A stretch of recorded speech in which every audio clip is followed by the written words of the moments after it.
The war had been going badly for the Galactic Council. For 3 long years, they had been fighting against the Krell Dominion, and they were losing.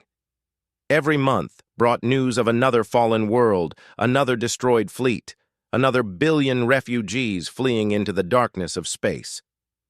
Ambassador Vexnar stood in the command center of Orbital Station Zenith, watching the latest battle reports scroll across the screens. His skin, normally a healthy blue color, had turned pale gray from stress and lack of sleep. The Pleiadian Collective, his home civilization, had already lost 2 colony worlds. The Krell were ruthless and efficient, and nothing the Council tried seemed to slow them down. "Ambassador, we have an incoming vessel," the station controller announced. "They're responding to the distress beacon we sent out 6 months ago." Vexnar felt a small spark of hope. The Council had sent distress signals to every corner of the galaxy, hoping to find allies. So far, most civilizations had chosen to stay neutral, afraid of drawing Krell attention to themselves. "What species?" he asked. The controller checked his instruments, then frowned. "Unknown, sir. They call themselves humans, from a planet named Earth. I'm running the planet through our database now." Vexnar walked over to look at the screen. The approaching ship looked strange, built with sharp angles and heavy plating. It didn't have the smooth, elegant lines of Council vessels. It looked more like a weapon than a spacecraft. "Database search complete," the controller said, his voice uncertain. "Sir, Earth is classified as a Class 12 death world. Our records say intelligent life cannot evolve on such planets." "A death world?" Vexnar repeated. He had heard of such places, worlds with crushing gravity, toxic atmospheres, and violent weather. Worlds where even the plants could kill you. The idea that someone could actually live on such a planet seemed impossible. "Maybe the database is wrong," the controller suggested. "Should I allow them to dock?" Vexnar thought for a moment, then nodded. "Yes, we need all the help we can get. But keep security on alert." An hour later, Vexnar stood in the docking bay as the human ship connected to the station. The airlock door slid open with a hiss, and 2 figures stepped through. They wore simple dark blue uniforms with various patches and insignia. Both moved with an easy confidence that surprised Vexnar. After traveling through space for months, most species needed time to adjust to station gravity. These humans walked like they owned the place.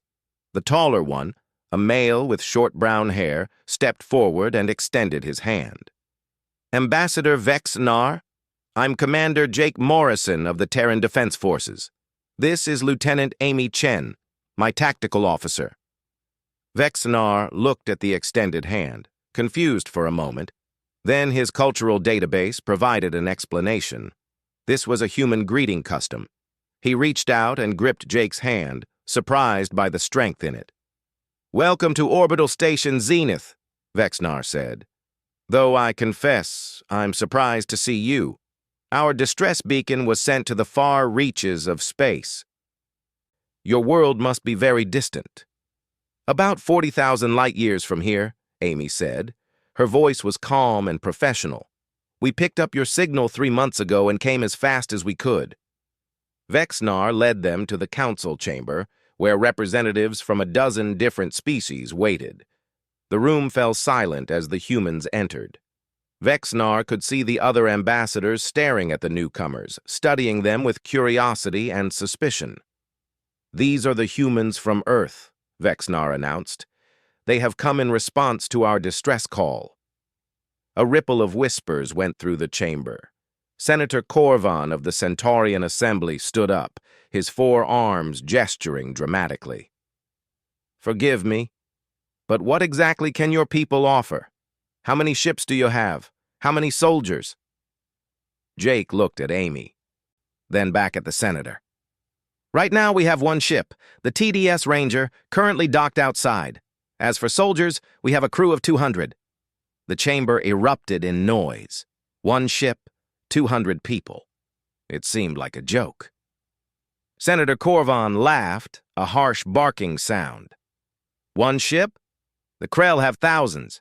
What possible difference could you make? We're here to help however we can, Jake said, his voice level and calm despite the mockery. We understand you're fighting for survival. So are we, now that we know about the threat. Vexnar held up his hand for silence. Please, let us not be hasty. Commander Morrison, perhaps you could tell us more about your people?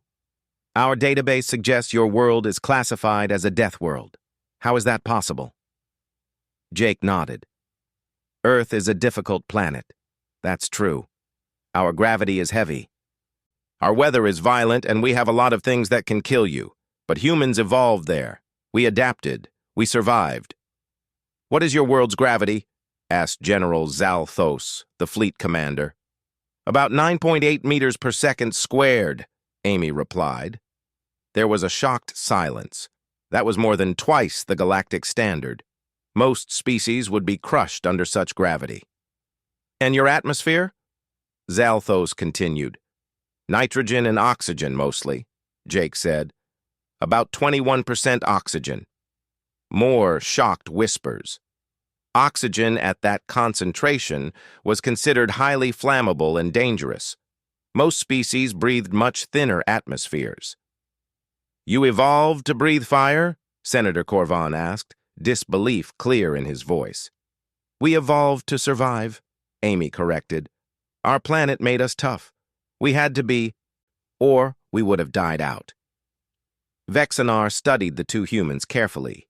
They didn't look particularly impressive. They were shorter than most species in the chamber, and they didn't have natural weapons like claws or armor.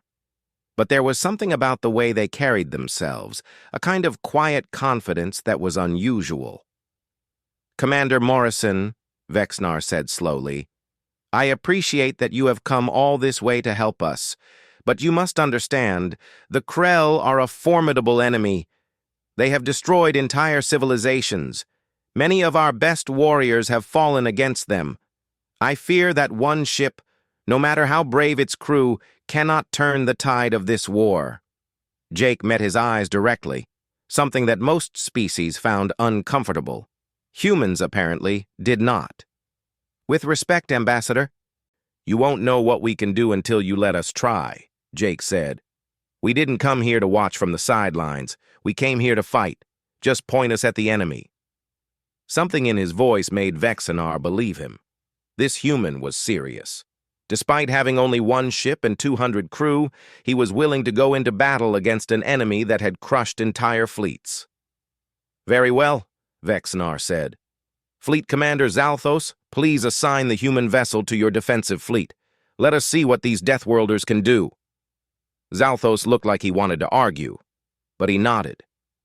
As you keyed, the defensive fleet gathered at the Omega Persei Junction, a strategic point that controlled access to 3 major trade routes. If the Krell took this position, they would have a clear path to the Council's core worlds. Fleet Commander Zalthos had positioned his ships in a standard defensive formation, with the heavy cruisers at the front and the support vessels behind. The human ship, the TDS Ranger, sat at the very back of the formation. Zalthos had placed it there deliberately. He did not want to be responsible for the destruction of the only vessel these naive humans possessed. Let them watch and learn, he thought. Perhaps they would survive long enough to retreat when the real fighting started. On the bridge of the Ranger, Commander Jake Morrison studied the tactical display. He could see the Council fleet spread out before them, ships arranged in neat rows and columns. It looked pretty, but Jake saw the problems immediately. Too rigid, too predictable, no room for maneuver. They're setting themselves up like targets, Amy said quietly, echoing his thoughts. She sat at the tactical station, her fingers moving across the controls as she ran simulations. The Krell are going to tear through them. Can't save people who don't want to be saved, Jake replied. But we can be ready to help when things go wrong. You think they'll go wrong? Asked Lieutenant Bobby Harris from the helm. Jake smiled grimly. They always do. They did not have to wait long. The sensor officer, Ensign Maria Santos, suddenly sat up straight in her chair. "Commander, I'm picking up hyperspace signatures. Multiple contacts dropping in at coordinates 77 Alpha. "How many?" Jake asked, already knowing he would not like the answer.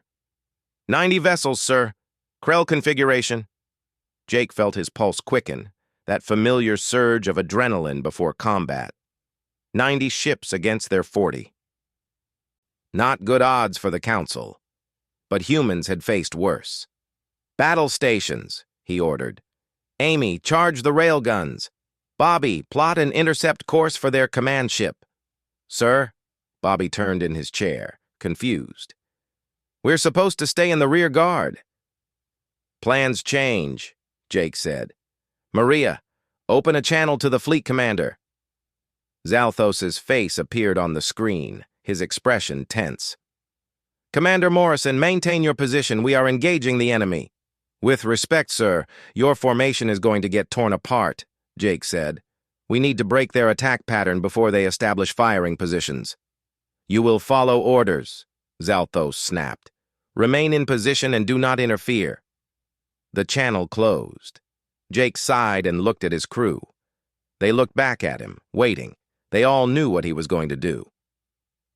"Bobby, plot that intercept course," Jake said. "We're going in." The Krell opened fire first, as they always did. Bright blue plasma bolts streaked across the darkness, each one containing enough energy to vaporize a city block. The Council ships returned fire with their own energy weapons, but the Krell shields absorbed most of the damage. The battle quickly turned into a slugging match, with both sides trading shots and hoping their shields would hold. Jake watched 3 Council ships explode in the first 2 minutes. The Krell were focusing their fire, overwhelming one target at a time. Meanwhile, the Council ships kept firing at maximum range, their shots scattering across multiple targets without much effect. "That's enough watching," Jake said. "Bobby, full burn. Take us right down their throat." The Ranger's fusion engines flared to life and the ship leaped forward. The acceleration pushed Jake back into his seat with brutal force, but his body handled it easily. Earth gravity was much higher than this. To him, it felt like taking a fast elevator. "Commander Morrison, what are you doing?" Zalthos's voice came over the comm, high-pitched with alarm. "You will be destroyed." "Just keep shooting, Commander," Jake replied. "We've got this." The Ranger dove toward the Krell fleet, accelerating to speeds that made the Council officers watching gasp in horror. The ship twisted and turned, avoiding incoming plasma fire with maneuvers that should have liquefied the crew from the G-forces. On any other ship, they would have. But the Ranger's crew had grown up under Earth's crushing gravity. Their bones were denser, their muscles stronger, their hearts more powerful.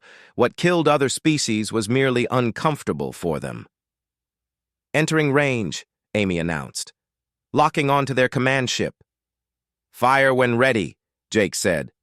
The Ranger's railguns spoke. Unlike the energy weapons the Council used, these were simple kinetic weapons. Magnetic coils accelerated tungsten rods to incredible speeds and sent them screaming toward their targets.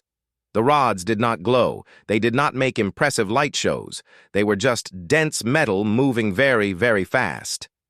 The first rod hit the Krell command ship's shields. Energy shields were designed to dissipate heat and redirect energy beams.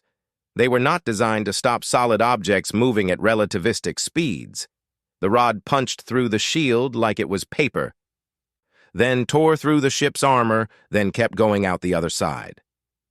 "Direct hit," Amy reported. "Their command ship is venting atmosphere, targeting their second-largest vessel." Jake pulled the Ranger into a tight turn that would have killed a Centaurian crew. The ship's inertial dampeners groaned under the strain, but they held. More tungsten rods launched from the railguns, each one finding its target. On the bridge of his flagship, Zalthos watched in stunned disbelief. The human ship was moving through the Krell fleet like a shark through a school of fish. Every shot it fired resulted in a kill. The Krell, confused by this new threat, began diverting ships to deal with the Ranger. They're pulling ships away from us, Zalthos's tactical officer reported. The pressure on our line is decreasing. Zalthos made a decision. All ships, advance. Focus fire on the vessels engaging the human ship. We will support them. The Council fleet surged forward, and suddenly the battle's momentum shifted. The Krell had expected an easy fight against the Council's predictable tactics. They had not expected a single ship that could tear through their formation with impunity. Jake saw the change on his tactical display. "Good man," he muttered. "Amy, the Council ships are moving up to support us. Let's give them some targets. Bobby, take us through their center formation." "Are you serious?" Bobby asked, but he was already plotting the course. "Dead serious. They won't expect us to go deeper. Maria, play me some music. Something with a good beat." Old rock music started playing through the bridge speakers as the Ranger plunged into the heart of the Krell fleet. Plasma bolts filled the space around them, but Bobby flew like a man possessed, threading the ship through impossible gaps. Amy worked her station with calm precision, calling out targets and firing solutions. "Target left, 80 degrees. Looks like a carrier," she said. "I see it," Jake confirmed. "Bobby, bring us around." The Ranger spun on its axis, a maneuver that used thrusters in ways the ship's designers had never intended. The railguns fired, and another Krell ship died. The battle lasted 17 minutes from first shot to last. When the Krell finally broke and fled back into hyperspace, they left 32 destroyed ships behind. The Council had lost 9 ships, far fewer than expected. And the Ranger, the tiny human vessel that everyone had expected to die in the first minute, had not even lost its shields. Zalthos opened a channel to the human ship. His hands were shaking. In 40 years of military service, he had never seen anything like what he had just witnessed. "Commander Morrison," he said, his voice hoarse, "I owe you an apology and an explanation. How did you do that? Those forces should have killed your crew." Jake's face appeared on screen. He looked tired but calm. There was a small cut on his forehead where something had hit him during the maneuvers, but he seemed unconcerned.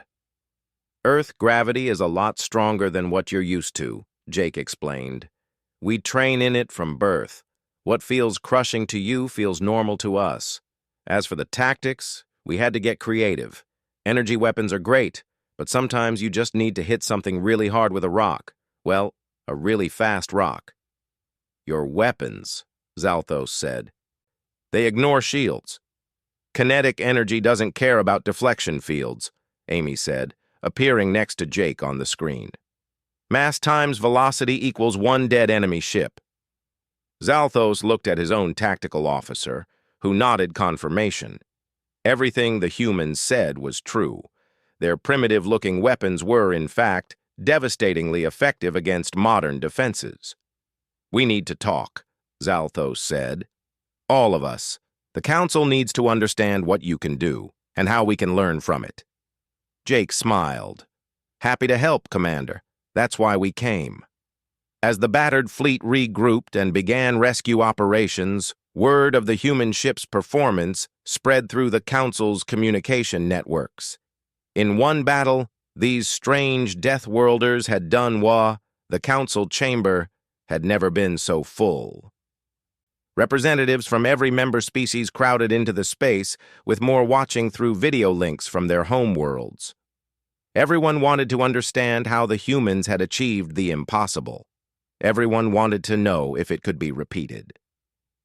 Ambassador Vexnar called the session to order, his voice amplified through the chamber's speakers. "We are here to discuss the recent battle at Omega Persei and the performance of the human vessel. Commander Morrison and his crew have agreed to share information about their capabilities." Jake stood at the center of the chamber, feeling hundreds of eyes on him. Amy stood beside him, along with Dr. Lisa Park, a xenobiologist from Earth who had arrived on a supply ship 2 days earlier. Lisa was a small woman with dark hair and sharp eyes, and she had spent her entire career studying how life adapted to extreme environments. Now she was about to explain why humans were different from everyone else in the galaxy. "Thank you, Ambassador," Lisa began. She activated a holographic display that showed an image of Earth floating in space. Blue oceans, white clouds, green and brown continents. It looked beautiful and peaceful. "This is our home. From space it looks nice, but appearances can be deceiving." She expanded the image, zooming in on various regions. Earth's surface gravity is 9.8 meters per second squared. That's 2.3 times what most of you consider standard. From the moment we're born, every human is essentially carrying more than twice their body weight just by existing. A murmur went through the chamber.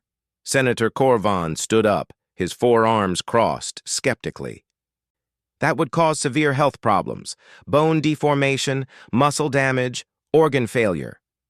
"It would, for your species," Lisa agreed. "But humans evolved under these conditions. Our bones are much denser than yours.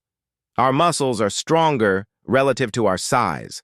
Our hearts are more powerful. We had to be, or we couldn't even stand up." She pulled up medical scans showing human skeletal and muscular systems compared to other species. The differences were obvious even to non-experts. Human bones were thick and heavy. Human muscles were packed with fibers. Everything about their biology was built to handle massive stress. "Our atmosphere is another factor," Lisa continued. 21% oxygen. Most of you breathe atmospheres with 5 to 8% oxygen. To you, our air would be toxic. You would experience oxygen poisoning within hours." "But you need that much oxygen?" asked a representative from the Syrian cluster. "Our metabolisms run hot and fast," Lisa explained.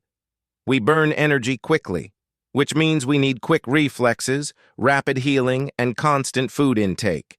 A human can survive for weeks without food, but we need to eat multiple times per day to function at peak performance." Jake picked up the explanation. "What this means in practical terms is that we react faster than most species. When you see a threat and your brain processes it, we've already moved. When you start to feel pain, we've already adapted to it. Our bodies are built for endurance and survival." "Tell them about the predators," Amy suggested. Lisa nodded and changed the hologram to show various Earth animals. A lion with massive jaws. A crocodile with teeth like knives. A great white shark cutting through water. A bear standing 3 meters tall. Earth has more apex predators per square kilometer than any cataloged world in your database. We evolved alongside creatures that could kill us in seconds. So we developed pattern recognition abilities that border on precognition. "Precognition?" Senator Corvan scoffed. "Impossible." "Not literal precognition," Lisa clarified, "but our brains are exceptionally good at predicting movement and behavior. We can see a tiny change in muscle tension and know an attack is coming. We can hear a sound and pinpoint its location within centimeters. These abilities evolved because the alternative was death." Jake walked to the hologram and pointed at the image of Earth. "Dr. Park is explaining the biology, but let me tell you what it means in combat. When your ships maneuver, you need to limit acceleration to prevent crew injury. We don't. When you need time to process sensor data and make decisions, we're already moving.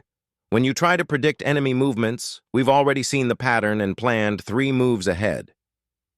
General Zalthos, who had been watching quietly, stood up. "Commander Morrison, I witnessed your tactics firsthand. Your weapons also played a significant role. Why do you use kinetic weapons when energy weapons are more efficient?" Amy stepped forward to answer. "Energy efficiency isn't everything. Your energy weapons are designed to penetrate shields by overwhelming them with heat and electromagnetic disruption. But shields can adapt. They can deflect. They can dissipate energy." She activated a new display showing the physics of their railguns. "A solid object moving at high velocity doesn't care about your shields. It has mass and momentum.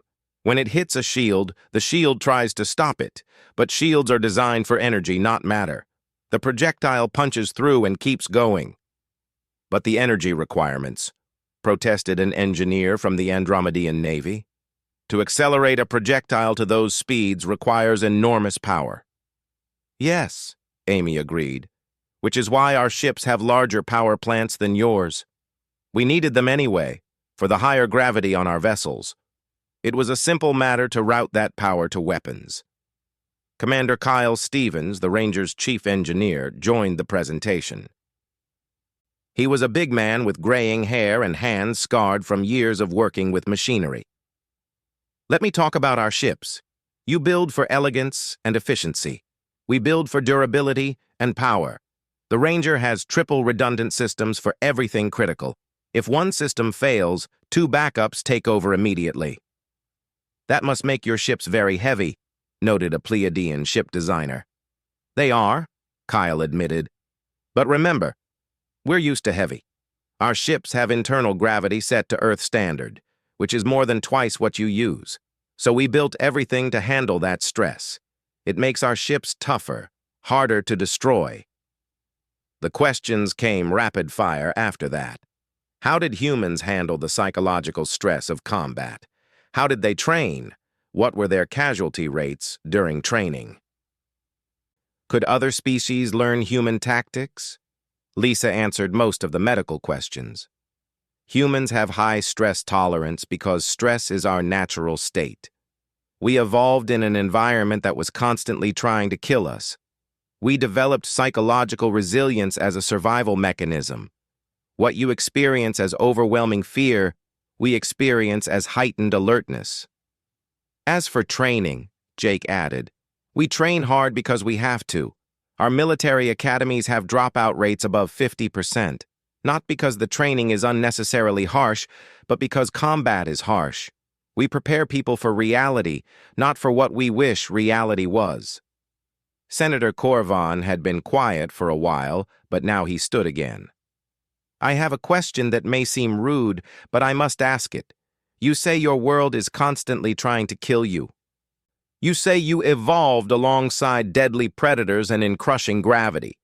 How did you ever develop civilization? How did you advance beyond simple survival? Jake smiled. It was a good question. Because humans are also really good at cooperation. We had to be.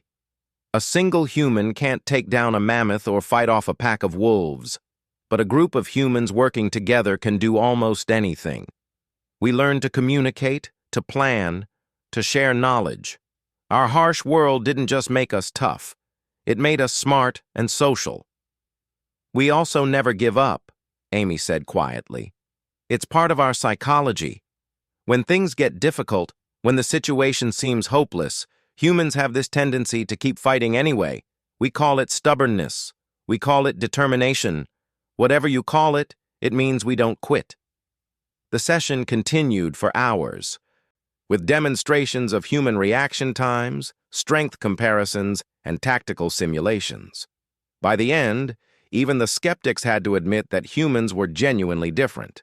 Not better, not superior, but specialized in ways that made them exceptional warriors. As the crowd dispersed, Vexnar approached the human delegation. Dr. Park, Commander Morrison, thank you for your candor. This information will be invaluable. We're happy to share, Lisa said. Though I should point out, just because you understand our advantages doesn't mean you can replicate them. Biology doesn't change quickly. I understand, Vexnar replied. But perhaps we can learn from your tactics, your strategies. General Zalthos has proposed creating a joint training program. Would you be willing to participate? Jake and Amy exchanged glances. We'd be honored, Jake said. But we need to be clear about something. We're not here to turn your people into humans. We're here to help you survive. That means teaching you what we can, but also learning from you. You've been fighting the Krell longer than we have. You know things we don't. Vexnar felt a warm sensation in his chest, something like gratitude mixed with respect. These humans could have been arrogant about their abilities. They could have demanded command positions or special treatment. Instead, they offered partnership and mutual learning. 3 months had passed since the battle at Omega Persei, and everything had changed. The Galactic Council's defensive fleet now included 12 human vessels, each one crewed by volunteers from Earth. More importantly, the Council's own ships had been upgraded with human tactical systems, and their crews trained in new combat doctrines. Commander Danny Wright stood on the bridge of the TDS Vigilant, one of the newer human ships. He was a veteran pilot who had flown atmospheric fighters on Earth before joining the Space Force. Now he commanded a crew of 180, and they were about to face the biggest battle of the war. "Sir, Admiral Norton is signaling," reported the communications officer. "All ships are to prepare for final approach." Danny nodded and opened the fleet-wide channel.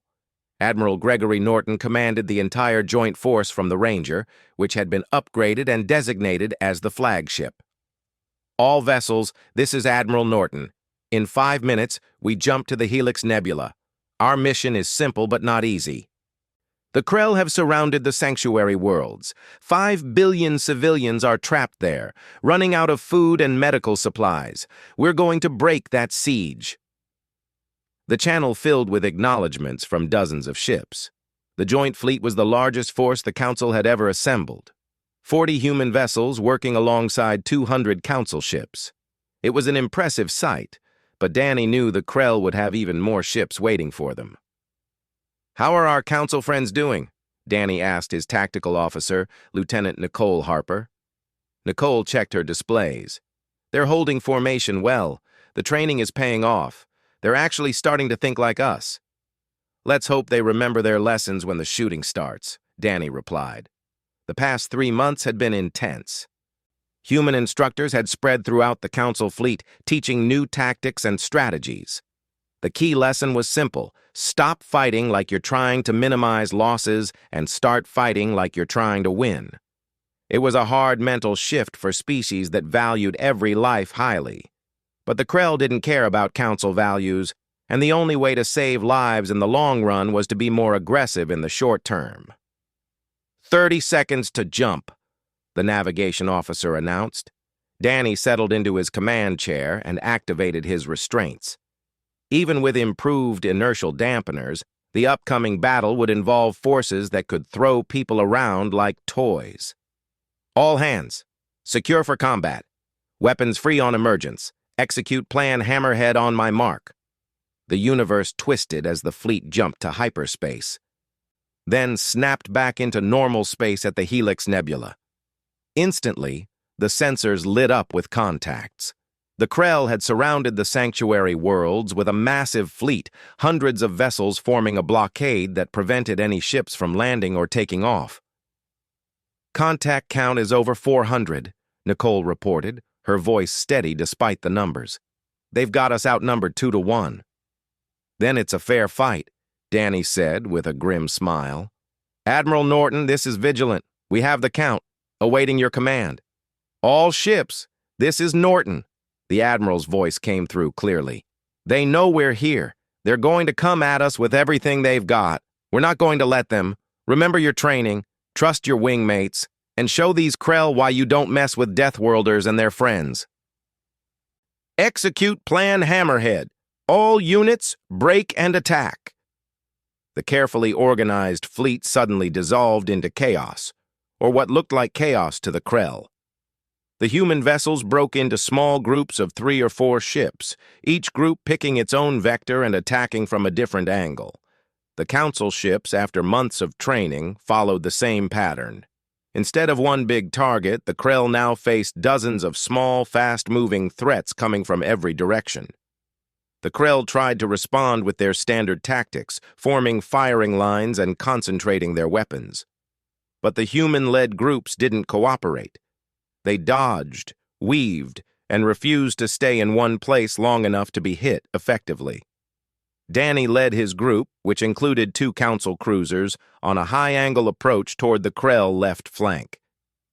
"Nicole, I want targeting solutions on those heavy cruisers. Council ships, stay tight on my wing and follow my movements." The Krell opened fire, and space filled with plasma bolts. Danny flew the Vigilant through the barrage, pulling maneuvers that made his crew grunt with effort even in their reinforced seats. The two council ships followed, their pilots doing their best to match his movements. They couldn't quite manage the same violent turns, but they were getting better. "Entering range," Nicole announced. "Multiple locks acquired." "Fire at will," Danny ordered. "Council ships, pick your targets and engage." The Vigilant's railguns hammered out tungsten rods at near-light speed. The Council ships added their energy weapons, now coordinated with the human attack rather than firing independently. The combined assault overwhelmed the Krell shields, and 3 enemy vessels exploded in rapid succession. "Good shooting," Danny called to his wing. "Now break left and evade. They're going to return fire." The 3 ships scattered just as Krell weapons converged on their last position. Danny felt the satisfaction of a plan executed well. Hit hard, move fast, don't give them a stationary target. It was working. Across the battlefield, similar scenes played out. Captain Megan Foster of the TDS Defiant led her group on a slashing run through the Krell rear guard, taking out supply vessels and support ships. Commander Bobby Harris, promoted to captain of the TDS Guardian, coordinated with 4 Council destroyers to create a crossfire that trapped a Krell squadron between overlapping fields of fire. On the Ranger, Admiral Norton watched the tactical display with satisfaction. The Krell were confused and disorganized.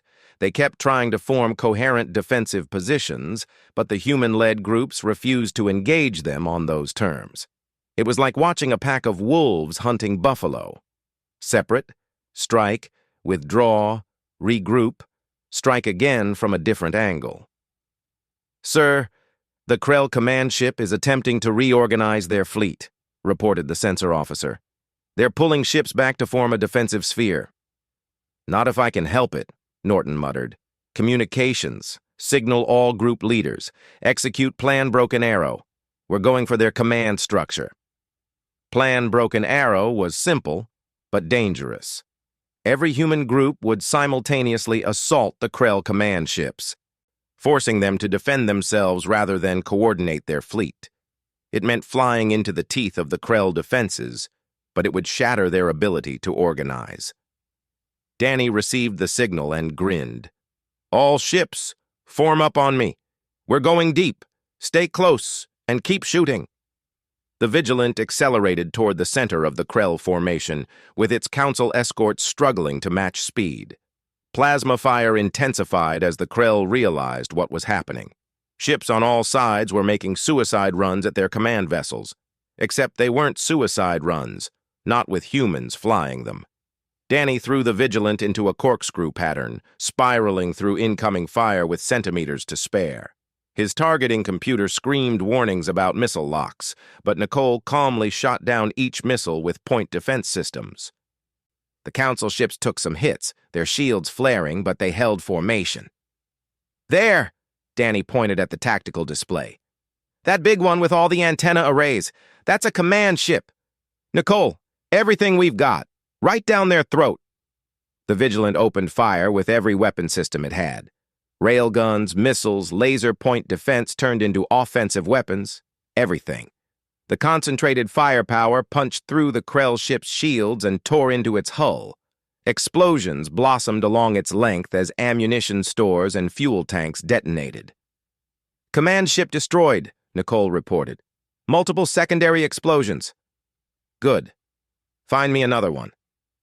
The battle raged for 6 hours.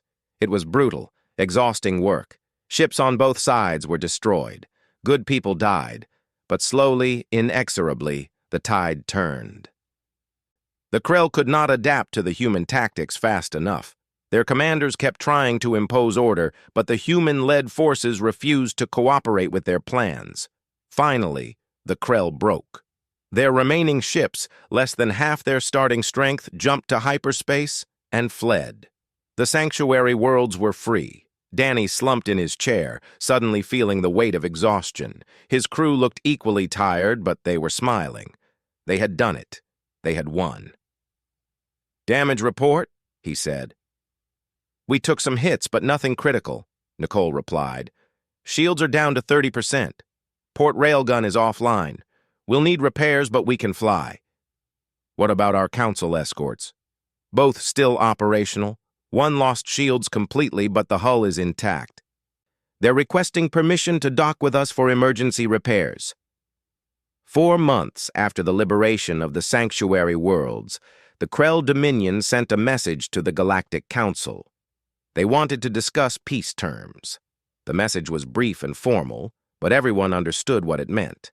The Krell were beaten, and they knew it. Ambassador Vexnar stood in the observation deck of Station Zenith, looking out at the assembled fleet. It was smaller than the force that had fought at the Sanctuary Worlds, but it was still impressive. Human ships and council vessels side by side, a symbol of the alliance that had changed everything. Thinking about the future? A voice asked behind him. Vexnar turned to see Commander Jake Morrison approaching. The human looked different than he had 7 months ago. There were more lines on his face, and his uniform bore new medals and commendations. The weight of command had marked him, but his eyes still held that same steady confidence. I am thinking about how much has changed, Vexnar replied. When you first arrived, I thought you were naive. I thought one ship could make no difference. I was wrong. Jake joined him at the window. You weren't wrong to be skeptical. We were untested. You had no reason to trust us. But you proved yourselves, again and again. The Krell had been winning this war for 3 years. In 7 months, you helped us turn it around completely. We didn't do it alone, Jake said. Your people learned fast. They adapted. They started thinking differently about combat. That's what really made the difference. Vexnar shook his head. You are too modest. But tell me, what do you think the Krell will ask for in the negotiations? Territory, probably. A way to save face. They'll want to keep some of their conquered worlds and call it a negotiated settlement rather than admitting defeat. And what do you think we should do? Jake was quiet for a moment, watching the ships outside. That's not really my decision to make. I'm a soldier, not a diplomat. But if you're asking my opinion, I think you need to be firm. The Krell started this war. They destroyed worlds and killed billions of people. They don't get to keep their conquests just because they're willing to stop fighting. The Council is divided on this issue, Vexnar admitted. Some want to accept any peace, just to end the bloodshed. Others want total victory, complete surrender. What do you want? Vexnar looked at the human. This strange warrior from a death world who had traveled across the galaxy to help strangers. I want justice. I want the Krell to face consequences for what they have done. But I also want peace. I am tired of war. Those things aren't mutually exclusive, Jake said. You can have justice and peace, but it has to be a real peace, not just a pause before the next war. The peace negotiations took place on a neutral station at the edge of Council space. The Krell delegation arrived in a massive warship, still trying to project strength despite their losses. They were tall beings, with scaled skin and multiple eyes. They looked intimidating, and they carried themselves with arrogance even in defeat. The head of their delegation, Warlord Kreshnar, entered the negotiation chamber and stopped short when he saw the Council's team. Ambassador Vexnar sat at the center, flanked by representatives from a dozen species. But standing behind them in dress uniforms were 5 humans: Jake Morrison, Amy Chen, Admiral Gregory Norton, Dr. Lisa Park, and Captain Megan Foster. Why are they here? Kreshnar demanded, pointing at the humans. This is a matter between the Dominion and the Council. The humans are members of the Council now, Vexnar replied calmly. They have full voting rights and full participation in all Council matters. They earned that right through blood and sacrifice. Kreshnar's multiple eyes narrowed, but he said nothing more. He took his seat, and the negotiations began. The Krell wanted to keep half of the worlds they had conquered. They wanted trade agreements and technology transfers. They wanted to be treated as equals despite having started the war. Vexnar listened to their demands, then presented the Council's terms. All conquered worlds to be returned immediately. War reparations to be paid over the next 50 years. Krell military to be reduced to defensive forces only. Independent observers to monitor Krell space for the next decade.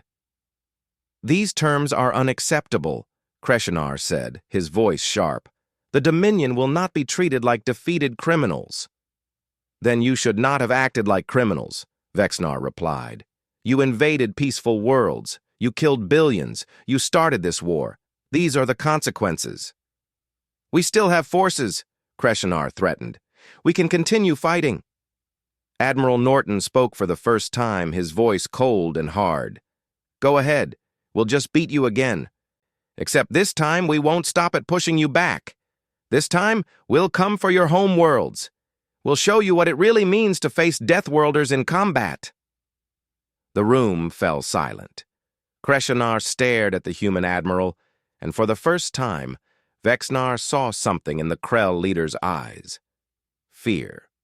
The Krell had learned too late that humans were not creatures to be threatened. You would destroy our civilization? Kreshinar asked. No, Jake said, stepping forward. But we would make sure you could never threaten anyone again. You want to know what makes humans different? It's not just that we're strong or fast or tough. It's that we don't quit. Ever. You can beat us in a battle, but you'll never win the war, because we'll keep coming until we win or we're all dead. And trust me, we're really hard to kill. Kreshinar looked around the table at the council representatives, seeing their unified stance. The war had changed them all. They had learned from the humans, not just tactics and strategies, but attitude. They were no longer afraid. I will need to consult with my government, Kreshinar said finally. Take your time, Vexnar replied. But understand this. These terms are final. Accept them or we continue the war. Your choice. The Krell delegation withdrew. 3 days later, they returned and accepted the Council's terms in full. The war was over. The treaty signing ceremony was broadcast across the galaxy. Billions watched as representatives from both sides put their marks on the peace accords. When it was done, there was no cheering, no celebration, just relief. The war that had consumed so many lives was finally over. Later that evening, Vexnar found Jake in one of the station's observation lounges. The human sat alone, a drink in his hand, staring out at the stars. May I join you? Vexnar asked. Of course. They sat in comfortable silence for a while. Finally, Vexnar spoke. I never properly thanked you. Not just for the battles, but for everything. You changed us. You showed us that we could be stronger than we thought. Jake shook his head. You were always strong. You just needed to believe it. We just gave you a push in the right direction. What will you do now? Will you return to Earth? Some of us will, Jake said, but a lot of humans are choosing to stay. Amy is setting up that military academy she's been planning. She wants to create a joint training facility where humans and council species can learn from each other. Admiral Norton is staying on as an advisor to the council fleet. Me? I'm thinking about taking some leave. Haven't seen Earth in almost a year. You have earned your rest, Vexnar said. Though I suspect the council will have more requests for assistance, the galaxy is a large place with many problems. Jake smiled. Yeah, Amy said the same thing. That's fine. Humans are good at solving problems. It's kind of what we do. I must ask you something I have wondered about since we first met, Vexnar said. When you arrived, you had no obligation to help us. You could have turned around and gone home. Why did you really stay? Jake thought about the question. On Earth, we have this idea called paying it forward. It means when someone helps you, you don't pay them back. You help someone else instead. Keep the chain going. Humans got to where we are because we help each other. We saw you needed help, and we could provide it, so we did. Simple as that. It is not simple, Vexnar protested. It is noble. It is extraordinary. Maybe, Jake allowed. Or maybe it's just the right thing to do. We don't think of it as special. We think of it as basic decency. Vexnar felt that warm sensation in his chest again, the one he always got when talking to humans. They genuinely did not understand how remarkable they were. They thought their compassion, their determination, their willingness to fight for others was normal. Perhaps on their death world it was, but in the rest of the galaxy, it was revolutionary. The Council has officially voted to grant Earth full membership status, Vexnar said. You will have representation in all Council decisions. Your people will have access to our technology, our trade networks, our knowledge. And in return, we'll help defend the Council and its members, Jake said. Fair trade. More than fair. Earth brings strength to the Council. But more than that, you bring hope. You showed us that even in our darkest hour, help can come from unexpected places. Jake finished his drink and stood. We should get some sleep. Big day tomorrow with all the ceremonies and formal declarations. Indeed. But Jake, before you go, I want you to know something. When this war started, I thought the Council was doomed. I thought our civilization would fall to the Krell. You proved me wrong. You and your Deathworlders saved us all. Jake put a hand on Vexnar's shoulder, a human gesture of friendship. We're all Deathworlders now. Every species that fought in this war, that learned to adapt and overcome. You're tougher than you think. Remember that. As Jake left, Vexnar turned back to the window. Outside, human ships and council vessels continued their patrols, working together as naturally as if they had always been allies. The war was over, but the partnership was just beginning. The galaxy had been changed by the arrival of humanity. Not conquered, not dominated, but uplifted. The humans had shared their strength, their tactics, their determination, and in return, they had asked for nothing except the chance to help. Vexnar thought about Earth, that harsh death world where gravity crushed and atmosphere burned and predators hunted, a world that should have been impossible for intelligent life. Yet it had produced the most remarkable species the galaxy had ever encountered, warriors who fought for justice, protectors who traveled across the stars to help strangers, friends who stood by their allies no matter the cost. The Council had survived the war, but more than that, it had gained something precious. It had gained the friendship of humanity. And as Vexnar watched the stars, he knew that the galaxy would never be the same. For better or worse, the age of the Deathworlders had begun, and the universe was about to learn what humans had always known, that sometimes the harshest environments produce the strongest souls, that adversity breeds resilience, that a world that tries to kill you can make you unstoppable. Earth had sent its children to the stars, and the stars would never forget them. Granted. Good work, everyone. Admiral Norton's voice came over the fleet channel. All ships, secure from battle stations. Begin rescue operations for damaged vessels and recovery of survivors. Well done, people. Well done. On the surface of the sanctuary worlds, billions of people looked up at the sky and saw the Krell blockade breaking apart. They saw ships with strange markings, human ships, fighting alongside their council protectors. They saw hope returning after months of despair. In the command center of the lead sanctuary world, the governor activated her communication system with shaking hands. This is Governor Sarah Lynn to the fleet above. We thank you. We thank you all. You have saved our worlds. Danny listened to the message and felt something tighten in his chest. This was why they fought. This was why humans had crossed the galaxy to help strangers. Because when people needed help, you helped them. It was that simple. The war wasn't over yet. The Krell still had forces, still held territory. But this battle had changed everything. The Council had learned to fight like humans, and together they were unstoppable. The Deathworlders had shown the galaxy a new way to fight, and the galaxy was learning fast. "There is one more thing I must ask," Vexnar said. "Why did you really come? Your world is far from here. The Krell pose no immediate threat to Earth. You could have ignored our distress call." Jake was quiet for a moment, considering his answer. "On Earth, we have an old saying. It goes, 'Evil triumphs when good people do nothing.' We got your distress call. We knew people were dying. What kind of people would we be if we just ignored that?"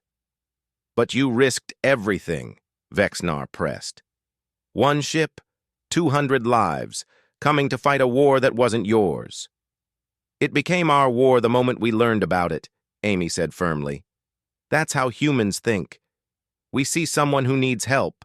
We help. It's that simple."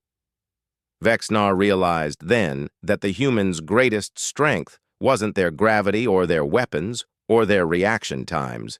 It was their sense of right and wrong, their willingness to fight for others, their refusal to stand by while injustice happened. The galaxy had found warriors, yes, but more importantly, it had found allies. The entire fleets had failed to do. They had beaten the Krell decisively and made it look easy. Ambassador Vexnar received the battle reports in his office and read them 3 times, unable to believe what he was seeing. 1 ship, 200 crew, 32 confirmed kills, 0 losses. He pulled up Earth's file again and stared at the classification. Class 12. Death World. Now he understood. These humans had not evolved despite their world's dangers. They had evolved because of them. Every challenge their planet threw at them had made them stronger, faster, tougher. The galaxy was about to learn a hard lesson. Never underestimate a species that grew up on a death world. They might just save you all. Omand Ambassador, though I suggest they remain in the rear guard for their own safety. "We'll go wherever you need us," Jake said simply. As the meeting ended and the humans left to return to their ship, Vexnar found himself feeling something he had not felt in months. Hope. It was a small hope, perhaps foolish, but it was there. These strange humans from their death world had crossed half the galaxy to help people they had never met. That took courage. And courage was something the Council desperately needed. He watched through the viewport as the human ship undocked and moved to join the fleet. It looked small and fragile compared to the massive Council warships. But appearances, Vexnar was beginning to realize, could be deceiving. Perhaps these Deathworlders would surprise them all. The war was about to change in ways no one could predict.